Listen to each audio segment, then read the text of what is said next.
Hello everyone, I'm Miss Colleen, and today I've got a few books I'd like to share with you because I really enjoyed them.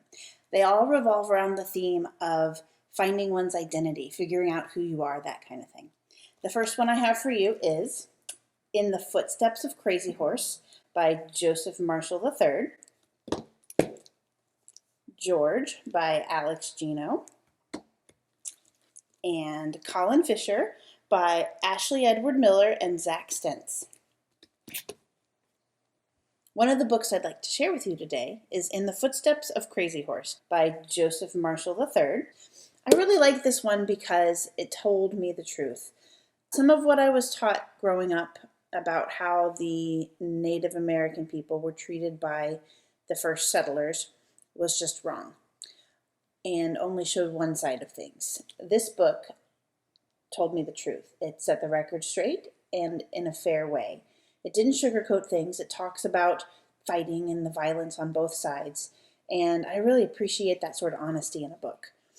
In the story, there's a 11-year-old named Jimmy McLean who travels with his grandfather around their home state of South Dakota and the states around it and learns more about his ancestor, Crazy Horse, who was a leader of the Lakota people back during the gold rush. And so it's fascinating to learn about things that happened in the past. If you've never read historical fiction before, this book might be a good introduction to that genre.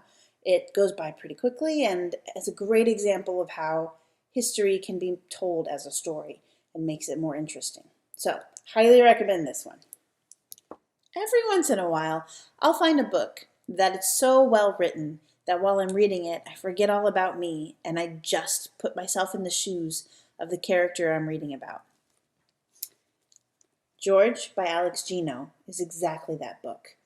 George is about a transgender girl in the 4th grade who hasn't come out yet. So the rest of her family and her friends still call her George and refer to her as him or he.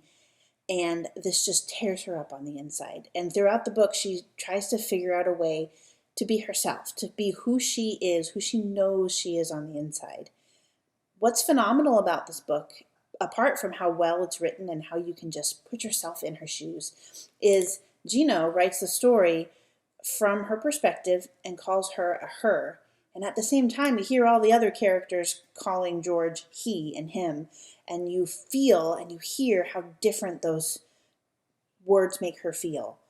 And you really can put yourself in the book. So if you ever want a story where you can just be somebody else for a little bit, see what it's like to be in somebody else's shoes, Alex Gino's book, George, does that beautifully. And our final book for today is Colin Fischer by Ashley Edwards Miller and Zach Stentz. This book is a little different from the others I've shared with you today. Colin is a freshman in high school, and this is his first year without his aide.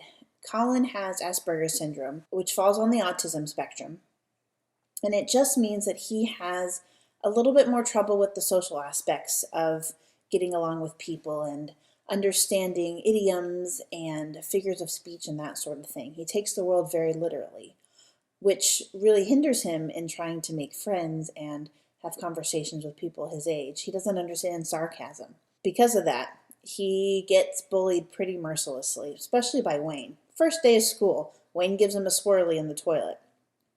Then the plot thickens. Somebody brings a gun to school.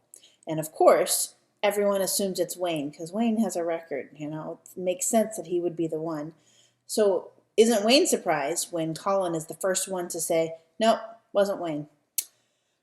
Throughout the story, Colin is bent on figuring out who this could be. Oh, look, I've got glasses just like him. Yeah, very nice. And throughout the story, you follow Colin as he puts on his Sherlock Holmes hat to figure out who done it, who could have been the one to bring the gun to school. And through that, he learns a lot about interacting with people and not taking things at face value, not judging a book by its cover.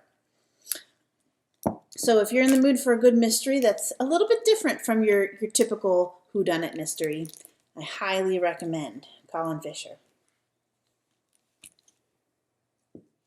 So whether you're looking for adventure, a story about who you are, or a good mystery, we've got them all. Come visit us at your local library and be sure to say hi to the librarians there. Maybe ask them for some help. Their most favorite thing to do is to help you find just the right book for you. So if it's one of these babies, great. If it's not, we'll still help you.